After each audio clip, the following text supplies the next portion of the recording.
안녕하세요. 오늘은 2024년 7월 24일 수요일입니다. 고린도전서 2장 말씀 함께 읽습니다. 십자가에 못 박히신 그리스도. 형제들아, 내가 너희에게 나아가 하나님의 증거를 전할 때 말과 지혜의 아름다운 것으로 아니하였나니 내가 너희 중에서 예수 그리스도와 그가 십자가에 못 박히신 것 외에는 아무것도 알지 아니하기로 작정하였음이니라.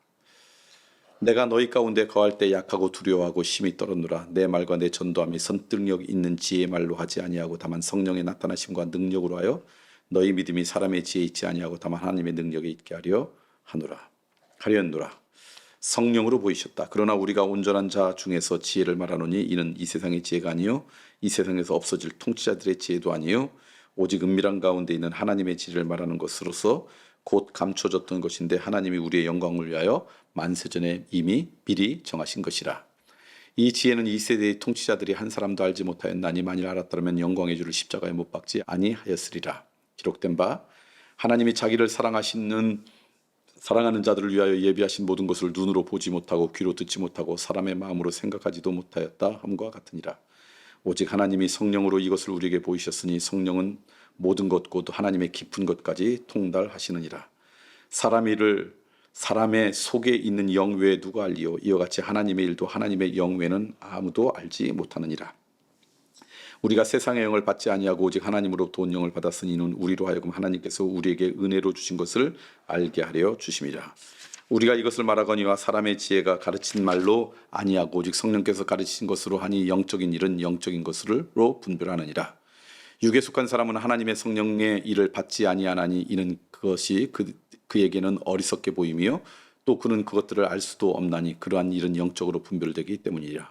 신령한 자는 모든 것을 판단하나 자기는 아무에게도 판단을 받지 아니하느니라. 누가 주의 마음을 알아서 주를 가르치겠느냐? 그러나 우리가 그리스도의 마음을 가졌느니라. 고린도전서 2장 말씀입니다. 오늘 2장 말씀 사도 바울의 유명한 말씀이죠. 내가 너희 중에 예수 그리스도와 그가 십자가에 못 박힌 것 외에는 아무것도 알지 아니하기로 작정하였다. 다른 것은 아무것도 알지 않겠다 그 얘기가 아니라 내가 아는 모든 지식, 내가 알고 있는 모든 경험 그 중에 가장 중요한 것은 예수 그리스도가 오늘 우리를 위해 십자가에 못 박혔다는 사실이다. 이걸 강조하는 거죠. 내가 알고 있는 모든 지식 중에 최고, 내가 알고 있는 모든 지혜 가운데 중요한 것은 십자가를 통해서 예수 그리스도가 우리를 구원해 주셨다라는 사실을 강조하는 거죠. 이런 믿음의 어떤 담대함, 믿음의 삶이 우리 가운데 있으면 좋겠는데 이제 그런 것 같아요. 이제 여기서 제가 여러분에게 좀 나누고 싶은 말씀 뭐냐면 아무것도 알지 아니하기로 작정하였다. 우리가 수없이 많은 것들을 알고 수없이 있는데 중요한 것은요 우선순위인 것 같아요. 내가 뭘 가장 중요하게 여기느냐. 그래서 저는 예수님께서 사도 베드로와 제자들에게 너희들은 나를 누구로 하느냐 라고 하는 질문도 우리의 언어로는 이렇게 바꾸고 싶어요. 나는 내 삶 가운데 어느 정도 우선순위에 있니? 너희들의 우선순위 가운데 나는 어디쯤 있니? 믿음이라는 것은요 우리의 삶의 우선순위 가운데 예수님이 제일 중요한 자리에 있는 것, 이게 믿음이죠. 내가 신앙생활한다는 것은 내 우선순위 가운데 예수님이 가장 중요한 위치에 있는 게 신앙생활이죠. 종교생활은요 제일 중요한 위치에 있는 게 아니라 적절한 곳에 한 군데 있는 거예요. 내 선택의 문제가 되는 거예요. 근데 내가 믿음생활, 신앙생활은 선택의 문제가 아니잖아요. 그래서 내 삶에 가장 중요한 우선순위에 있는 거죠. 저는 오늘 이 사도 바울이 십자가에 못 박히신 것 외에는 아무것도 알지 아니하기로 작정하였다. 이것은 내 믿음이, 내 신앙생활이 내 삶 가운데 우선순위에 어디에 있느냐라고 다시 한번 도전하는 말씀이라고 생각합니다. 여러분 다시 한번 점검해 보셨으면 좋겠습니다. 그 다음에 오늘 말씀 보니까 뭐라고 또 말씀을 하고 있냐면 참된 지혜가 뭐냐? 내가 너희들에게 지혜를 만들고 싶은데 이 지혜는 사람들이 많이 아는 지혜도 아니고 어떤 통치자들이 아는 지혜가 아니라 하나님의 지혜를 이야기한다. 근데 그 지혜는 은밀한 가운데 감춰져 있을 수도 있다. 그렇게 이야기를 해요. 그러니까 참된 지혜는 이건 잠언에 있는 말씀과 같죠. 모든 지혜의 근본이 여호와를 경외하는 것이라는 것처럼 우리의 삶의 지혜가 하나님께 있다라고 하는 걸 인정하는 것, 이게 또한 우리 믿음 생활의 삶의 모습인 것 같아요. 여러분에게도 그런 믿음이 있으면 좋겠다. 하나 더 여러분에게 말씀드리고 있는 것은 뭐냐면 성령님이 어떤 분이신가, 성령님이 우리에게 구체적으로 어떤 도움을 주시는가, 이것도 몇 가지를 이야기해요. 하나는 성령님은요 하나님의 깊은 것까지도 통달하시게 한다. 그러니까 성령님이 우리 가운데 있을 때 우리는 하나님을 비로소 제대로 알기 시작한다는 거예요. 성령 하나님이 우리를 도우시지 않으면 하나님을 깨닫지 못한다는 거예요. 왜냐하면 요한복음에 나오시잖아요. 하나님은 영이시다.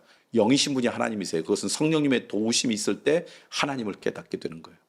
그래서 여러분 하나님을 잘 아시기 위해서는 성령께서 여러분을 도우시도록 성령 충만하도록 했어야 돼요. 그래서 여러분 가운데 하나님의 은혜로 영적인 사람이 될 때 하나님도 잘 이해할 수가 있는 거죠.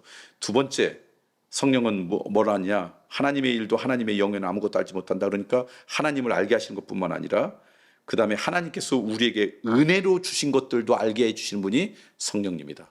이게 은혜인지 은혜가 아닌지도 깨닫게 하는 것도 성령님께서 우리에게 주시는 것이다라는 거예요. 그래서 오늘 우리들이 성령님과 동행하시고요. 성령님이 우리의 인생 가운데 우리의 삶을 지배하고 우리의 인생을 이끌어가는 인생이 될 때 비로소 은혜도 알고 하나님도 알게 된다는 거죠.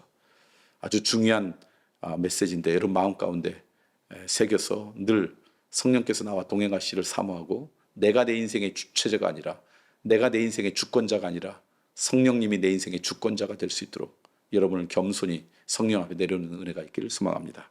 자, 이제 오늘 말씀 함께 여러분과 나누고 싶습니다. 하나는 여러분의 우선순위를 한번 점검해 보십시오. 우선순위의 가장 중요한 것에 여러분 믿음의 고백이 있을 때 이게 신앙생활입니다. 그러지 않을 수 있다는 것, 날마다 한번 좀 점검해 보시라는 것. 진짜 지혜는 없어지지 않는 지혜인데 그래서 하나님의 지혜다. 성령님께서 무슨 일을 하시는가? 성령님께서는 하나님도 잘 알게 하시고 은혜도 알게 하시는 분이다. 그래서 성령님의 도우심이 없이는 우리는 은혜도 은혜로 깨닫지 못하고 하나님도 하나님으로 알지 못하는 안타까운 인생이 될 수 있으니 겸손한 마음으로 성령님과 동행하는 우리 모두가 되었으면 좋겠다. 그런 은혜가 우리 모두 가운데 있기를 소망합니다.